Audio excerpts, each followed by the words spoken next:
విశాఖలో ఈ నెల 28 నుంచి 3 రోజుల పాటు జనసేన పార్టీ విస్తృత స్థాయి సమావేశాలు నిర్వహిస్తుంది.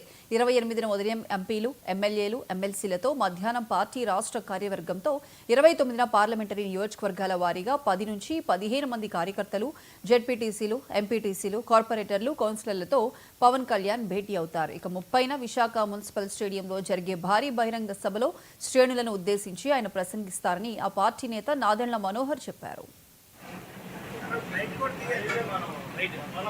పార్టీ యంత్రాంగం రాష్ట్ర వ్యాప్తంగా కూడా ఒక అద్భుతమైన కార్యక్రమం చేసి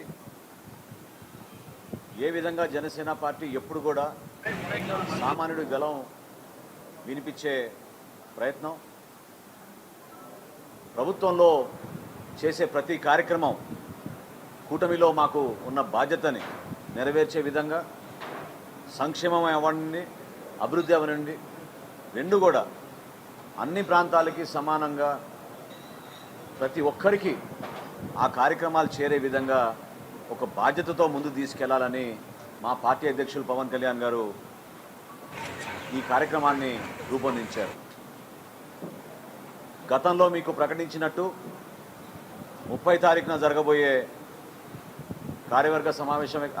కార్యకర్తల సమావేశమే కాకుండా విశాఖపట్నంలో 3 రోజులు ఒక విస్తృత స్థాయి సమావేశం ఏర్పాటు చేయాలని మా పార్టీ అధ్యక్షులు పవన్ కళ్యాణ్ గారు నిర్ణయించారు.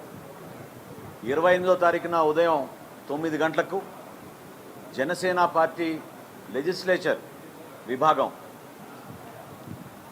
జనసేన లెజిస్లేచర్ పార్టీలో ఉన్న గౌరవ పార్లమెంట్ సభ్యులు, గౌరవ శాసనసభ్యులు, గౌరవ శాసన మండలి సభ్యులతోటి మా పార్టీ అధ్యక్షులు పవన్ కళ్యాణ్ గారు ఓ సమావేశం ఏర్పాటు చేసుకుంటాం. వైఎంసీఏ ప్రాంగణంలో బీచ్ రోడ్ పైన ఉదయం 9 గంటలకు.